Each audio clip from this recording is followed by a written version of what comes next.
Now, going back to the request of Ibrahim alayhi salam, does that mean that there is logic provided for every ruling in the Sharia, for every story, for every incident? Can we find a logical explanation? No, absolutely not. You use your aql in Islam, you use your intellect to arrive at the integrity of the naql, to arrive at the integrity of the text.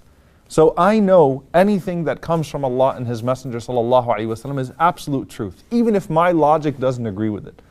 However, if I find the proof of it, and that's the beauty of studying and the beauty of seeking knowledge, إِنَّمَا يَخْشَى اللَّهَ مِنْ عِبَادِهِ الْعُلَمَاء, those who have a greater awe of Allah subhanahu wa ta'ala are those who are learned. Why? Because by studying the proofs and by studying the evidences and by studying context, your faith increases because almost everything does have a logical explanation to it. But even when it doesn't, I know I've used my intellect, I've used my aql to arrive at the conclusion that there is no way that the Quran and the Sunnah are not divine. And so by doing so, that puts me at ease with everything that comes after that. And so you find Abu Bakr as-Siddiq radiallahu ta'ala anhu, when the Prophet sallallahu alaihi wasallam, he took his night journey, the journey of al-Isra wal-Mi'raj. And obviously the Prophet ﷺ, when he wakes up and he tells the people that he was taken from Mecca to Jerusalem through the heavens, Abu Jahl mocked the Prophet ﷺ and he called the people and he said, can you repeat what you just said in front of the people? And even some of the Muslims were shaken by that. How can the Prophet ﷺ, how can a man be taken from Mecca to Jerusalem to the heavens and back all in one night? So a man comes to Abu Bakr radiallahu ta'ala anhu and he says, do you hear what Muhammad ﷺ said? And Abu Bakr radiallahu ta'ala anhu, he responds by saying, if he said it, فَقَدْ صَدَقْ, then he's telling the truth. If he said it, then he's telling the truth. And Abu Bakr says, look, I believe him when he says that something happens to him that's far greater than that. You know, what's greater than him going from Mecca to Jerusalem and to the heavens in one night is that revelation comes to him from the Lord of the heavens. Revelation descends upon him from above the heavens all the way to his heart, sallallahu alaihi wasallam. So I believe him with something far greater than that. Why wouldn't I believe him when he tells me that Allah subhanahu wa ta'ala took him from Mecca to Jerusalem to the heavens and back in one night? And now Abu Bakr radiallahu anhu, what he's showing us here, Abu Bakr did not say, well, I'm going to need to see proof of what the Prophet ﷺ saw on the way. You know, if the Prophet ﷺ can describe some things between Mecca and Jerusalem, then maybe I'll be convinced. No, Abu Bakr radiallahu anhu said, look, I know that this man is a prophet of Allah. I know that this man receives revelation sallallahu alaihi wasallam. So I believe him with whatever he says.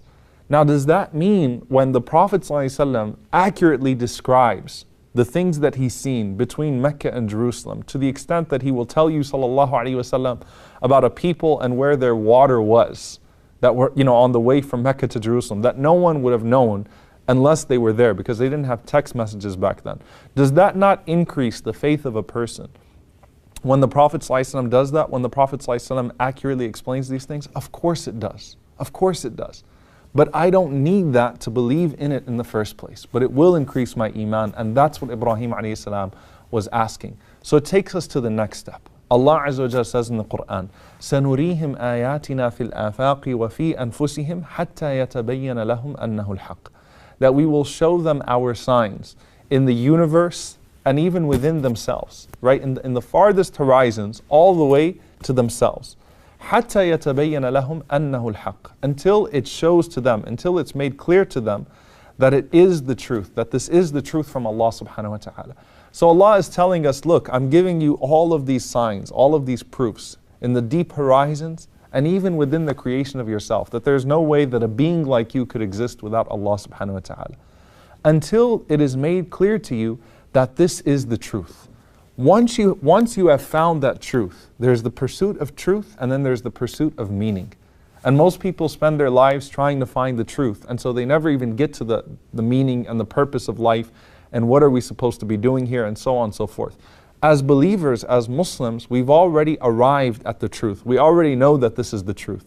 So now the entire journey of life becomes finding the meaning. And even atheists, I always say this, that when you're debating with an atheist or you're speaking to an atheist, by the end of the conversation, they'll be an agnostic, right? They'll start off by saying there is no God, but then when you put forth all the proofs, they'll say, well, there might be a God, or I can see how there would be some divine energy or some God, but I don't think that there is any religion or any guidance, or, we're just left to be and we're not sure, and so on and so forth. So could all of this, the answer to that would simply be, could all of this simply be without meaning? Do you really think Allah subhanahu wa ta'ala created that? If there is a God, if you're convinced that there is some kind of divine energy and something that brought us here, because it clearly is, would you really say that all of this is for nothing?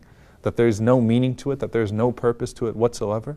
And Allah subhanahu wa ta'ala says in the Quran that we did not create anything without purpose. Allah didn't create anything in abath. Everything was created for meaning and purpose.